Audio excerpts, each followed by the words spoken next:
ಬಾಗಲಕೋಟೆಗೆ ಸಂಬಂಧಪಟ್ಟಂತೆ ಬಾಗಲಕೋಟೆಯಲ್ಲಿ ಮೊನ್ನೆ ಈದ್ ಮಿಲಾದ್ ಒಂದು ಪ್ರಯುಕ್ತ ಏನು ಹಬ್ಬವನ್ನು ಆಚರಣೆ ಮಾಡ್ತಾ ಇದ್ರು, ಅವಾಗ ಒಂದು ವಿವಾದಿತವಾಗಿರುವಂತಹ ಒಂದು ಬ್ಯಾನರ್ ಹಾಕಿದ್ರು ಅಂತ ಹೇಳಿ ಒಂದು ಆರೋಪ ಇದೆ ಸರ್. ಅದಕ್ಕೆ ಏನ್ ಹೇಳ್ತೀರಿ ಅನ್ನೋದು? ನೋಡಿ, ಇದು ಬಾಗಲಕೋಟೆಯಲ್ಲಿ ಮೊದಲೇ ಸಲ ಆಗ್ತಾ ಇಲ್ಲ. ಯಾವಾಗ ಕಾಂಗ್ರೆಸ್ ಸರ್ಕಾರ ಆಡಳಿತದಾಗಿರ್ತಾವು ಇಂಥ ಘಟನೆಗಳು ಸಹಜವಾಗಿ ಆಗ್ಬಿಡ್ತಾವು. ಯಾಕೆ ಅಂತಂದ್ರ ಅವ್ರಿಗೆ ಏನಾಗ್ತದ, ಅಲ್ಪಸಂಖ್ಯಾತ ಸಮುದಾಯದವ್ರಿಗೆ ನಾವ್ ಏನೇ ಮಾಡಿದ್ರು ಈ ಕಾಂಗ್ರೆಸ್ ಸರ್ಕಾರ ನಮ್ಮನ್ನ ಆರೋಪ ಮುಕ್ತ ಮಾಡ್ತತಿ, ಬಂಧನ ಬಿಡಿಸ್ತತಿ, ಕೇಸ್ಗಳನ್ನು ವಾಪಸ್ ಪಡೆದುಕೊಳ್ಳುವಂತದ ಐತಿ ಅಂತೇಳಿ ಆ ಒಂದು ವಿಶ್ವಾಸದ ಮೇಲೆ ಅವ್ರು ಈ ದುಷ್ಕೃತ್ಯಗಳಲ್ಲಿ ಅವ್ರು ಪಾಲ್ಗೊಳ್ತಾ ಇದ್ದಾರೆ. ನೋಡಿ, ಕಳೆದ ಸಾರಿನೇ ನಾವು ತೋರಿಸಿದ್ವಿ, ಅದೇನು ಲೆಬನಾನ್ ಭಯೋತ್ಪಾದಕರು, ಹಮಾಸ್ ಭಯೋತ್ಪಾದಕರು ಮತ್ತು ಪ್ಯಾಲೆಸ್ಟೈನ್ ಧ್ವಜಗಳನ್ನ ಕಳೆದ ವರ್ಷನೇ ಅವರು ತಮ್ಮ ಮೆರವಣಿಗೆಯಲ್ಲಿ ಉಪಯೋಗಿಸ್ಕೊಂಡ್ರು. ಅದನ್ನ ದೊಡ್ಡ ಪ್ರಮಾಣದಾಗ ಪ್ರದರ್ಶನ ಮಾಡಿದ್ರು. ಆ ಸಂದರ್ಭದಲ್ಲಿ ನಮ್ಮ ಪರಿವಾರ ಕಾರ್ಯಕರ್ತರು ಹೋಗಿ ಆ ಕೇಸ್ಗಳನ್ನು ಮಾಡಿದ್ರು. ಅದು ಏನೂ ಮಾಡಲೇ ಇಲ್ಲ, ಅವ್ರು ಏನೂ ಕ್ರಮ ತಗೊಳ್ಳೇ ಇಲ್ಲ.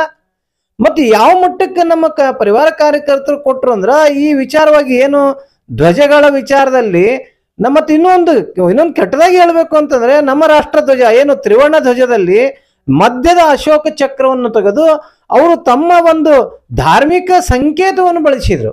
ಇದರಲ್ಲಿ ಸುಪ್ರೀಂ ಕೋರ್ಟ್ ಸ್ಪಷ್ಟವಾಗಿ ಉಲ್ಲೇಖ ಐತಿ, ಈ ರೀತಿ ಮಾಡೋದು ಕಾನೂನು ಬಾಹಿರ ಮತ್ತು ದೇಶದ್ರೋಹದ ಕೆಲಸ ಅಂತ ಹೇಳ್ತಾರೆ. ಅವಾಗಲೇ ನಾವು ಇದನ್ನು ಕೊಟ್ಟಾಗ ಅವ್ರು ಮಾಡಿದ್ರು, ಮತ್ತೆ ಈ ವರ್ಷ ಅವ್ರು ಮಾಡ್ತಿರ್ಲಿಲ್ಲ. ಈ ಸಾರಿ ಅವ್ರು ಹಮಾಸ್ ಕಮಾಂಡರ್ಗಳದ್ದು ಪ್ಯಾಲೆಸ್ಟೈನ್ ಧ್ವಜಗಳನ್ನ ಉಪಯೋಗಿಸ್ಕೊಳ್ಳೋದು, ಲೆಬನಾನ್ ಭಯೋತ್ಪಾದಕರನ್ನ ಈ ಎಲ್ಲ ಧ್ವಜಗಳನ್ನ ನೇರವಾಗಿ ಉಪಯೋಗಿಸ್ಕೊಳ್ಳೋದು, ಅವ್ರ ಭಾವಚಿತ್ರಗಳನ್ನ ನೇರವಾಗಿ. ಅಲ್ರಿ, ನೀವು ಹಮಾಸ್ ಕಮಾಂಡರ್ ಅನ್ನ ಭಯೋತ್ಪಾದಕರು, ಜಗತ್ತು ಹಮಾಸ್ ಕಮಾಂಡರ್ಗಳನ್ನ ಭಯೋತ್ಪಾದಕರಂತ ಇವತ್ತು ಇಸ್ರೇಲ್ ದೇಶ ಅವ್ರನ್ನ ಮಟ್ಟ ಹಾಕ್ತಾ ಇದೆ ಭಯೋತ್ಪಾದಕರನ್ನ. ಅವರನ್ನ ನೀವು ಯಾವ ಪುರುಷಾರ್ಥಕ್ಕಾಗಿ, ಯಾವ ಉದ್ದೇಶಕ್ಕಾಗಿ, ಏನು ಸಾಧನೆ ಮಾಡಕ್ಕೆ ನೀವು ಈ ಧ್ವಜಗಳನ್ನು ಉಪಯೋಗಿಸ್ತಾ ಇದ್ದೀರಿ? ಇದೇ ಏನು ಬಾಂಧವ್ಯ? ಮತ್ತು ನಾನು ಏನ್ ಹೇಳ್ತಾ ಇದ್ದೀನಿ, ನಾನು ಎಲ್ಲಾ ಮುಸಲ್ಮಾನ್ ಬಾಂಧವ್ರನ್ನ ಈ ವಿಚಾರದಲ್ಲಿ ದೂಷಣೆ ಮಾಡಂಗಿಲ್ಲ. ಆದ್ರೆ ಈ ಎಲ್ಲಾ ಕಾರ್ಯಗಳಲ್ಲಿ ಸಕ್ರಿಯರಾದಂಥವ್ರು, ತೊಡಗಿಸಿಕೊಂಡವ್ರು ಎಲ್ಲರೂ ಮುಸಲ್ಮಾನರು ಇದ್ದಾರಲ್ಲ. ನೀವ್ಯಾಕೆ ಒಳ್ಳೆ ಮುಸಲ್ಮಾನರು ಅನಿಸ್ಕೊಂಡಂತವ್ರು ಇಂಥ ದುಷ್ಕೃತಿಗಳನ್ನು ನೀವು ತಡೆಯಕ್ಕಾಗ್ತಾ ಇಲ್ಲ? ಯಾವಾಗ ಸಜ್ಜನರು ಒಳ್ಳೆಯವರು ಸುಮ್ಮನೆ ಕೊಡ್ತಾರ, ಅದು ಕೆಟ್ಟವ್ರು ಮಾಡೋದಕ್ಕಿಂತ ಅದು ಒಳ್ಳೆಯವರು ಸುಮ್ಮನೆ ಮೌನವಾಗಿ ಕೊಡೋದು ಅದಕ್ಕಿಂತ ದೊಡ್ಡ ಮಹಾಪರಾಧ ಅಂತ ನಾನು ಈ ಸಂದರ್ಭದಲ್ಲಿ ಹೇಳಿ ಬಯಸ್ತಾ ಇದ್ದೀನಿ. ಮತ್ತು ಇನ್ನೂ ಒಂದು ವಿಚಾರ, ಒಂದು ಈ ಗೋಹತ್ಯೆ ವಿಚಾರದಾಗ ನೋಡಿ, ನಮ್ಮ ಜಿಲ್ಲೆಯಲ್ಲಿ ಗೋಹತ್ಯೆ ಮತ್ತು ಮಾದಕ ದ್ರವ್ಯಗಳು ಅವ್ಯಾಹತವಾಗಿ ನಡೆದ್ಬಿಟ್ಟವು. ಪೊಲೀಸರು ಎಷ್ಟು ನಿಷ್ಕ್ರಿಯರಾಗಿ ಹುಟ್ಟಿದಾರ ಅಂದ್ರೆ, ನಾವೀಗ 2-3 ಸಾರಿ, ಒಂದು ಕೆರೂರು ಇರ್ಬೋದು, ಒಂದು ಬದಾಮಿ ಇರ್ಬೋದು, ನಮ್ಮ ಜಿಲ್ಲೆಯಲ್ಲಿ ಹಲವಾರು ಬಾರಿ ಈ ಗೋಹತ್ಯೆ ಪ್ರಕರಣಗಳನ್ನ ಅವ್ರಿಗೆ ರೆಡ್ ಹ್ಯಾಂಡ್ ಆಗಿ ನಾವು ಹಿಡಿದು ಕೊಟ್ಟರು ಕೂಡ ಅವ್ರು ಏನು ಕ್ರಮ ತಗೊಳ್ಳೇ ಇಲ್ಲ ಪೊಲೀಸರು ಇದುವರೆಗೂ. ಮೊನ್ನೆ ನಮ್ಮ ಬಾಗಲಕೋಟೆ ನವನಗರದಾಗ ಬಸ್ಸಿನಲ್ಲಿ, ಸರ್ಕಾರಿ ಬಸ್ಸಿನಲ್ಲಿ ಒಬ್ಬ ಮಹಿಳೆ ಗೋಮಾಂಸವನ್ನು ಸಾಗಣೆ ಮಾಡ್ತಾ ಇರ್ತಕ್ಕಂಥ ಸಂದರ್ಭದಲ್ಲಿ ಅವಳನ್ನು ನಮ್ಮ ಕಾರ್ಯಕರ್ತರು ಹಿಡಿದು ಪೊಲೀಸ್ ಒಪ್ಪಿಸಿದ್ ಏನ್ ಮಾಡ್ತು? ಅದು ಇದುವರೆಗೂ ಏನು ಯಾರಿಗೂ ಗೊತ್ತೇ ಆಗ್ಲಿಲ್ಲ. ಅದಕ್ಕೆ ನಾವೇನ್ ಹೇಳ್ತಾ ಇದ್ದೀನಿ ಅಂತಂದ್ರೆ, ಇದು ಕೇವಲ ಕಾಂಗ್ರೆಸ್ ತನ್ನ ನಿಷ್ಕ್ರಿಯತೆಯನ್ನ, ತನ್ನ ವೈಫಲ್ಯವನ್ನು ಮುಚ್ಚಿಕೊಳ್ಳುವ ಒಂದು ಇದರಾಗ ಇಂಥ ಚಟುವಟಿಕೆಗಳಿಗೆ ಉತ್ತೇಜನ ಕೊಡೋದು, ಇಂಥ ಕುಕೃತಿಗಳಿಗೆ ಅವ್ರಿಗೆ ಮೂಕ್ ಪ್ರೇಕ್ಷಕರಾಗಿ ಇವತ್ತು ಯಾವ ಮಟ್ಟಕ್ಕೆ ಹೋಗ್ಯದ ಅಂದ್ರೆ, ಯಾರ ಇಂಥ ವಿಚಾರಗಳನ್ನ ಸೋಷಿಯಲ್ ಮೀಡಿಯಾದಾಗ ಅದು ಪ್ರಶ್ನೆ ಮಾಡಿದ್ರೆ ಅವ್ರ ಮೇಲೆ ಕೇಸ್ ಮಾಡೋದು, ಅವ್ರನ್ನ ಅರೆಸ್ಟ್ ಮಾಡೋದು, ಅವ್ರನ್ನ FIR ಮಾಡೋದು. ಈ ಕಲ್ಲು ಹೋಗಿ ಅವ್ರನ್ನ ಪೆಟ್ರೋಲ್ ಬಾಂಬ್ ಬೇಸಿ ಅವ್ರ ಮೇಲೆ ಏನೂ ಮಾಡಂಗಿಲ್ಲ. ನಾವು ನೋಡ್ತಾ ಇದೀವಲ್ಲ, ಹೋಸಲ ನಾಗಮಂಗಲ ಘಟನೆ ಇರ್ಬೋದು, ನಿನ್ನೆ ಮದ್ದೂರು ಘಟನೆ ಇರ್ಬೋದು, ಮಂಡ್ಯದಾಗ ಕೆರೆಗೋಡು, ಮಂಡ್ಯ ಜಿಲ್ಲೆನಲ್ಲಿ ಯಾವ ಶಾಂತಿಯುತ ನಾಡು, ಅಲ್ಲಿ ಇವ್ರು ಹೇಳ್ತಾರ ಬಿಜೆಪಿದವ್ರು ರಾಜಕೀಯ ಮಾಡ್ತಾರ ಅಂತ. ನಾವು ಕಲ್ಲುಗೆ ಕೇಳಿದ್ವಾ? ನಾಗಮಂಗಲದ ಪೆಟ್ರೋಲ್ ಬಾಂಬ್ ಬೇಸಕ್ ನಾವ್ ಹೇಳಿದ್ವಾ?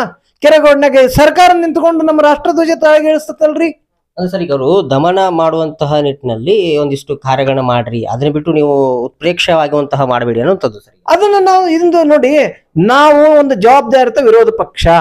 ಈ ಸರ್ಕಾರದಾಗ, ನಮ್ಮ ರಾಜ್ಯದಾಗ ಏನು ತಪ್ಪು ಕೆಲಸಗಳಾದಾಗ ಸರ್ಕಾರ ಮೌನವಾಗಿ ನಿಷ್ಕ್ರಿಯವಾಗಿ ಕುಳಿತಾಗ ಅದನ್ನು ಎಚ್ಚರಿಸಬೇಕಾದದ್ದು ಕರ್ತವ್ಯ ಅಲ್ವಾ ನಮ್ದು. ಮತ್ತು ಇನ್ನೂ ಒಂದು, ನಾವು ಬಿಜೆಪಿದವರು ಕೇವಲ ಬರೀ ಹಿಂದುತ್ವ ಅಂತಲ್ಲ, ರಾಷ್ಟ್ರೀಯತೆ, ಈ ಧ್ವಜಗಳ ವಿಚಾರ ಇರ್ಬೋದು, ಇವೆಲ್ಲ ಗೋಹತ್ಯೆ ವಿಚಾರ ಇರ್ಬೋದು, ಇದ್ರಲ್ಲಿ ರಾಜಕೀಯ ಏನು? ನಾವು ರಾಷ್ಟ್ರ ಪ್ರೇಮ ಕೇಳಬಾರ್ದ?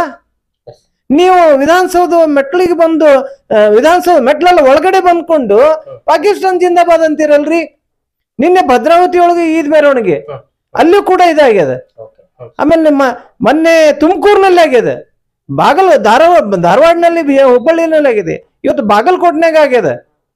ಸೊ ಈ ರೀತಿ ಏನಿವು ನಾವ್ ಇದನ್ನ ಕೇಳುದು ತಪ್ಪ ಅಲ್ರಿ? ನೀವು ನಮ್ಮ ರಾಷ್ಟ್ರಧ್ವಜಕ್ಕೆ ಅಪಮಾನ ಮಾಡಬೇಡ್ರಿ ಅಂತ ನಾವು ಕೇಳಿದ್ರೆ ಅದ್ರ ರಾಜಕಾರಣ ಹೆಂಗಾಗ್ತದ? ಅದಕ್ಕೆ ಇದೇನು ಭಂಡ ಸರ್ಕಾರ ಐತಿ, ತಮ್ಮ ವೈಫಲ್ಯವನ್ನು ಮುಚ್ಚಿಕೊಳ್ಳಾಕ ನಮ್ಮ ಸುಖ ಸುಮ್ಮನೆ ಒಂದು ಜವಾಬ್ದಾರಿತ ವಿರೋಧ ಪಕ್ಷವಾಗಿ ನಾವು ಕೆಲಸ ಮಾಡ್ತಾ ಇದ್ದೀವಿ. ಅದನ್ನ ರಾಜಕಾರಣ ಮಾಡ್ಬೇಕಂತಲ್ಲ. ಅದಕ್ಕೆ ನಾವು ಈ ರೀತಿ ಇದನ್ನ ಸರಿಯಲ್ಲ, ಇದು ತಪ್ಪು. ಇನ್ನಾದ್ರೂ ಇನ್ನು ಬರಲಿರೋ ದಿನಗಳಲ್ಲಾದ್ರೂ ಈ ಸರ್ಕಾರ ತನ್ನ ವೈಫಲ್ಯವನ್ನು ಮುಚ್ಕೋಬೇಕು.